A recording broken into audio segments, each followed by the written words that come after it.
बहुत समय पहले की बात है, जब दुनिया आज जैसी नहीं थी। गुरुदेव, काशी का कोई ब्राह्मण मुझसे तर्क में जीत नहीं पाया। अब तो सोचता हूँ कि मैं अपना नाम ही बदल दूं। काशी ही क्या बेटा, तुम्हारे ज्ञान के सामने टिकने वाला तो आसपास के नगरों में भी कोई नहीं है। फिर गुरुदेव, यदि मैं अपना नाम सर्वजीत रख लूं तो कैसा रहेगा? यह तो बहुत ही प्रभावशाली नाम होगा। इसका अर्थ ही है सर्वश्रेष्ठ व्यक्तित्व वाला। तब तो जो भी मेरा नाम सुनेगा उसे मेरे ज्ञान का अनुभव पहले ही हो जाएगा। निश्चय ही। लोग शास्त्रार्थ शुरू होने से पहले ही जान जाएंगे कि उनके सामने कोई साधारण विद्वान नहीं बल्कि सर्वजित खड़ा है। आज से मेरा नाम सर्वजीत ही रहेगा। मैं पूरे देश में अपने ज्ञान का परचम लहराऊंगा। जाओ बेटा, पर याद रखना, सच्चे विद्वान की पहचान केवल विजय से नहीं बल्कि विनम्रता से भी होती है।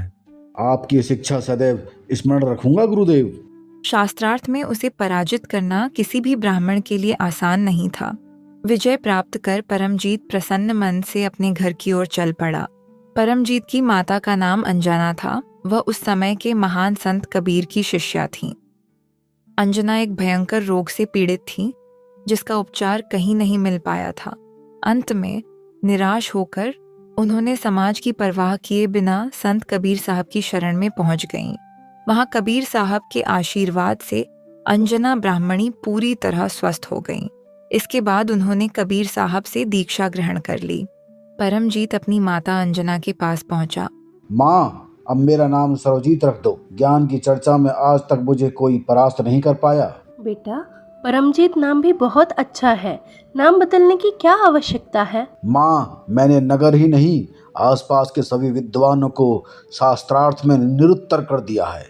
अब मैं सर्वजीत कहलाने योग्य हूँ। यदि ऐसा है तो पहले मेरे गुरुदेव को पराजित करके दिखाओ, तभी मैं तुम्हारा नाम सर्वजीत रखूंगी। आपके गुरुदेव कौन हैं? कोई बड़े विद्वान ब्राह्मण होंगे? नहीं बेटा, वे ना तो पंडित हैं और ना ही उन्होंने वेद शास्त्र पढ़े हैं। वे जुहालों की बस्ती में रहने वाले संत कबीर साहब हैं। कबीर, वही जुलाहा? माँ, उन्हें हराना तो मेरे लिए बहुत सरल होगा। आज ही उनसे शास्त्रार्थ करके आता हूँ। तपती दोपहर की धूप में परमजीत ज्ञान चर्चा के लिए निकल पड़ा। अपने बैल पर अनेक शास्त्र लाद कर वह जुलाहों की गली में पहुंचा, जहां संत कबीर साहब रहते थे। परमजीत को जुलाहों की गली में आते देख लोग अपने अपने घरों से बाहर निकलने लगे। सभी आश्चर्य से एक दूसरे को देख रहे थे कि आज काशी का प्रसिद्ध ब्राह्मण इन साधारण लोगों की बस्ती में कैसे आ पहुंचा। तेज धूप और गर्मी के कारण परमजीत को बहुत प्यास लगने लगी। प्यास से व्याकुल होकर वह एक कुएं के पास रुका। वहां एक युवती पानी भर रही थी। सुनो, जल्दी से मेरा कमंडल जल से भर दो, मुझे बहुत प्यास लगी है। उसी समय संत कबीर साहब की मुंह बोली बेटी सुरैया ने परमजीत का कमंडल जल से भर दिया। प्यास से व्याकुल परमजीत ब्राह्मण ने बिना देर किए कमंडल का सारा जल एक ही बार में पी लिया और अपनी प्यास बुझाई। पानी पीने के बाद परमजीत ने चारों ओर देखा। आसपास खड़े लोग उसे देख रहे थे। ये देखकर उसे अपनी बड़ी बेइज्जती महसूस हुई। अरे लड़की, ये कुआं किस जाति का है? महात्मा जी, जुलाहों की बस्ती में है तो कुआं भी जुलाहों का ही होगा। क्या तुमने मेरा धर्म नष्ट कर दिया? पहले ये क्यों नहीं बताया कि ये नीची जाति के लोगों का कुआं है? पंडित जी, जब प्यास से आपके प्राण सूख रहे थे तब तो आपने ये पूछने की आवश्यकता ही नहीं समझी। अच्छा, रहने दो। अब यह बताओ, कबीर का घर कहाँ है? कबीर का असली घर तो सतलोक शिखर में है, जहाँ सूरती और नाम के सहारे पहुँचा जाता है। वहाँ तो पक्षी भी नहीं पहुँच सकते।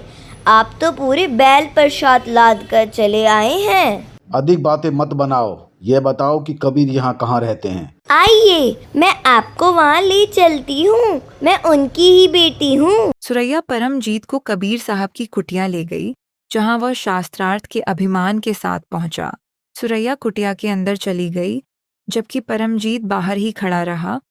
वह कबीर साहब के बाहर आने की प्रतीक्षा करने लगा। गुरुदेव, बाहर एक ब्राह्मण पंडित आपसे मिलने आए हैं। बेटी, उन्हें सम्मान और आदर के साथ अंदर ले आओ।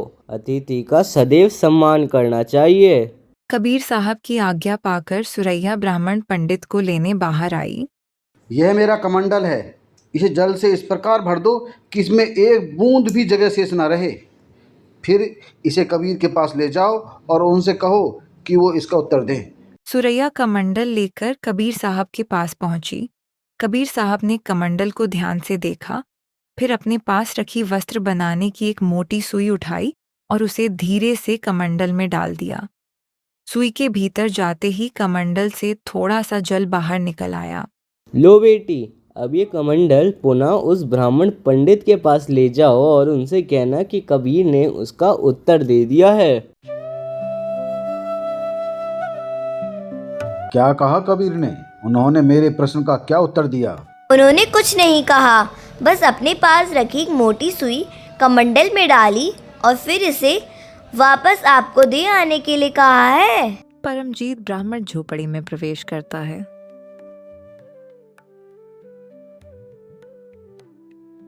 कबीर जी, क्या आपने मेरे प्रश्नों का उत्तर ढूंढ लिया? विद्वान, पहले अपने प्रश्न एक बार फिर से बताइए। मेरा प्रश्न यह था कि जैसे यह कमंडल जल से पूरी तरह भरा हुआ है, वैसे ही मैं ज्ञान से परिपूर्ण हूँ। अब आप जो भी ज्ञान देंगे वह मेरे भीतर स्थान नहीं पा सकेगा। अच्छा, अब मेरा उत्तर सुनो। मेरा ज्ञान उस छोटी सी सुई के समान है जो जल को चीरते हुए सीधे करमंडल में पैदे तक पहुंच जाती है। और उससे क्या होगा? जैसे सुई करमंडल में जाकर अतिरिक्त जल को बाहर निकाल देती है, वैसे ही सच्चा ज्ञान तुम्हारे अहंकार और व्यर्थ के ज्ञान को बाहर निकाल देगा और तुम्हें हृदय में अपना स्थान बना लेगा।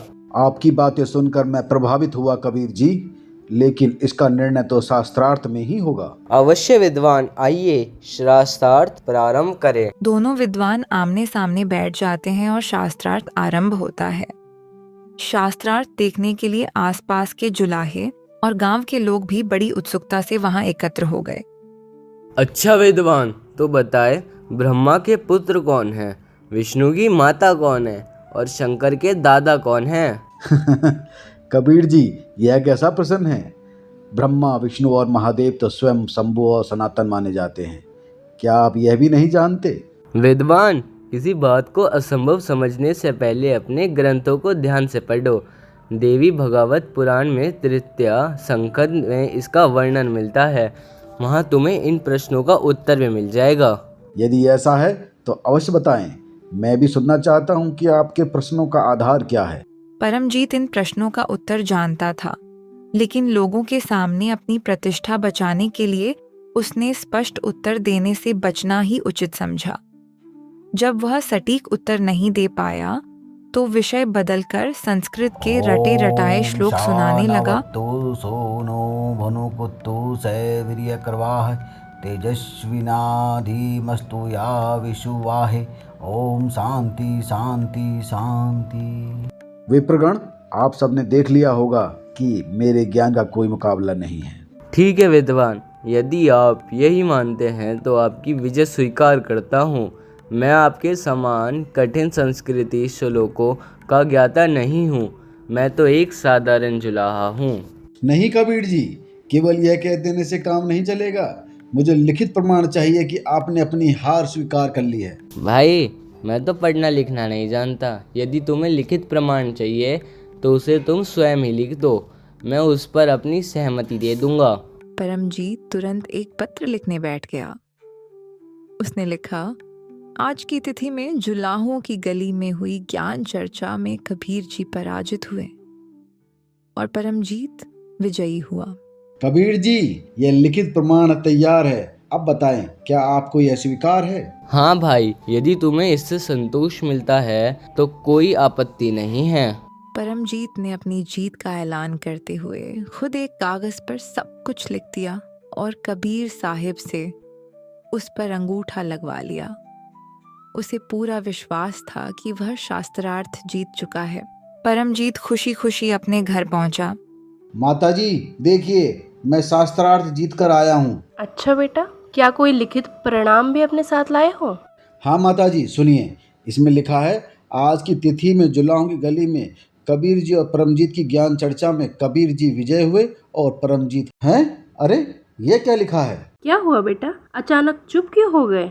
माताजी, यह तो बिल्कुल उल्टा लिखा हुआ है। वास्तव में मैं तो जीता था, लेकिन इसमें कबीर जी की विजय और मुझे पराजित लिखा गया है। अच्छा, तो मैं कैसे मान लूँ कि तुम जीते थे? लिखित प्रमाण तो कुछ और कह रहा है। माताजी, अवश्य कोई गड़बड़ हुई है। मैं अभी वापस जाकर कबीर जी से इसे ठीक करवा लेता हूँ। आप मेरा इंतजार कीजिए, मैं अभी आया। इतना कहकर परमजीत तेजी से कबीर साहिब की झोपड़ी की ओर चल पड़ा। कबीर जी, लिखते हुए मुझसे गलती हो गई। वह पत्र ठीक से नहीं लिखा गया। मुझे दोबारा लिखना पड़ेगा। कोई बात नहीं भाई, यदि ऐसा है तो उसे फिर से लिख लो। हाँ, इस बार मैं स्वयं देखकर लिखूंगा ताकि कोई त्रुटि न रहे। ठीक है भाई, जैसा तुम्हें उचित लगे वैसा करो। परमजीत ने अपना कथन दोबारा लिखा। इस बार उसने बड़े ध्यान से लिखा कि आज की तिथि में जुलाहों की गली में हुई कबीर जी और परमजीत की ज्ञान चर्चा में कबीर जी हार गए और परमजीत विजयी हुआ। कथन लिखने के बाद उसने कबीर साहिब से उस पर प्रतिलिपि लगवा ली। इसके बाद वह निश्चिंत होकर अपने घर के लिए चल पड़ा। उसे पूरा विश्वास था कि इस बार कोई त्रुटि नहीं हुई है और उसकी विजय का प्रमाण सुरक्षित है। लीजिए माताजी, अब की बार मैं सब कुछ ठीक ठाक लिखवा कर लाया हूँ। अच्छा बेटा, तो सुनाओ क्या लिख कर लाए हो? आज की तिथि में जुलाहों की गली में कबीर जी और परमजीत की चर्चा में कबीर जी पूर्णतः अरे बेटा, क्या हुआ? फिर रुक क्यों गए? आगे भी तो पढ़ो। अरे, ये कैसे हो सकता है? अब क्या हुआ, साफ साफ बताओ। माताजी, फिर से उल्टा हो गया। जो मैंने लिखा था वह यहाँ दिखाई ही नहीं दे रहा है। बेटा, मुझे लगता है इस कहानी में कुछ ऐसा है जो तुम्हारी समझ से बाहर है।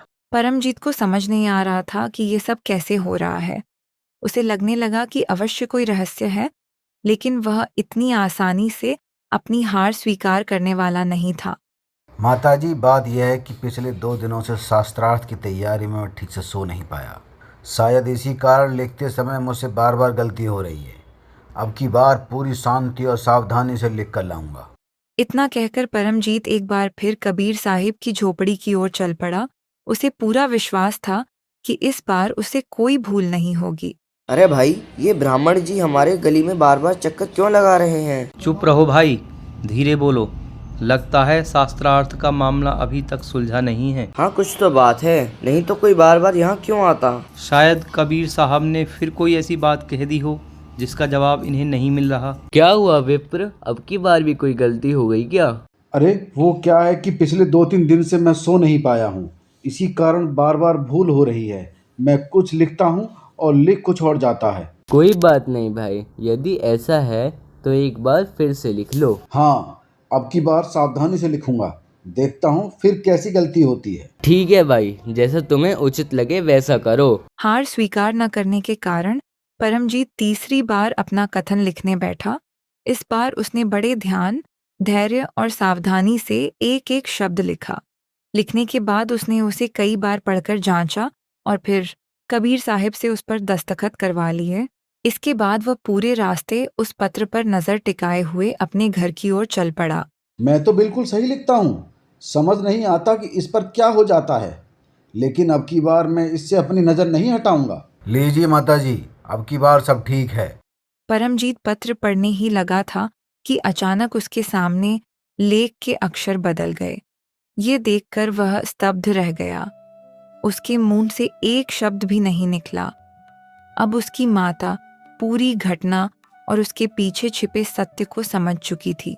बेटा, अब मुझे सब समझ में आ गया है। कबीर साहब कोई साधारण संत नहीं है, वे परम ज्ञान से युक्त महापुरुष हैं। मेरी बीमारी को भी उन्हीं की कृपा से राहत मिली थी। आज तू जिन्हें अज्ञानी और अनपढ़ समझ रहा है, उनका ज्ञान तेरे ज्ञान से अधिक ऊंचा है, लेकिन तेरा अभिमान और अपने विद्वान होने का अहंकार तुझे सत्य स्वीकार करने से रोक रहा है। कबीर साहब एक शब्द भी असत्य नहीं बोल सकते। हाँ माँ, अब मैं अपनी भूल समझ गया हूँ। मैंने जानबूझकर उन्हें गलत सिद्ध करने का प्रयास किया। उन्होंने जो प्रमाण दिए थे वे बिल्कुल सत्य थे। मैंने उन्हें अनपढ़ होने का लाभ उठाने की कोशिश की। आज मुझे अपने व्यवहार पर बहुत पछतावा हो रहा है। अब बताइए मुझे क्या करना चाहिए। बेटा, तुरंत वापस जाओ और कबीर साहब से अपनी गलती की क्षमा मांगो। सच्चे मन से पश्चाताप करोगे तो वे अवश्य क्षमा कर देंगे। मैं बहुत शर्मिंदा हूँ माँ। कृपया आप भी मेरे साथ चलिए। मैं अकेले उनके सामने जाने का साहस नहीं जुटा पा रहा हूँ। परमजीत और उसकी माता कबीर साहिब की कुटिया में पहुंचे और उनके चरणों में प्रणाम किया। गुरुदेव, मेरे पुत्र से अनजाने में भूल हो गई, कृपया इसे क्षमा करके अपनी शरण में ले लीजिए। कोई बात नहीं बेटा, जो अपने दोष को पहचान ले वही सच्चा ज्ञानी होता है। गुरुदेव, मुझे क्षमा कर दीजिए। मेरे अहंकार ने मुझे सत्य से दूर कर दिया था। बेटा, जब मनुष्य अपने दोष को पहचान लेता है तभी उसके कल्याण का मार्ग खुल जाता है। गुरुदेव, आपकी कृपा से आज मेरे पुत्र को सच्चे ज्ञान की प्राप्ति हुई है। गुरुदेव, आज से मैं आपके बताए मार्ग पर चलूंगा और प्रभु भक्ति में अपना जीवन समर्पित करूंगा। परमजीत ने कबीर साहिब से दीक्षा ली। उसका अहंकार मिट गया और वह सच्ची भक्ति के मार्ग पर चल पड़ा।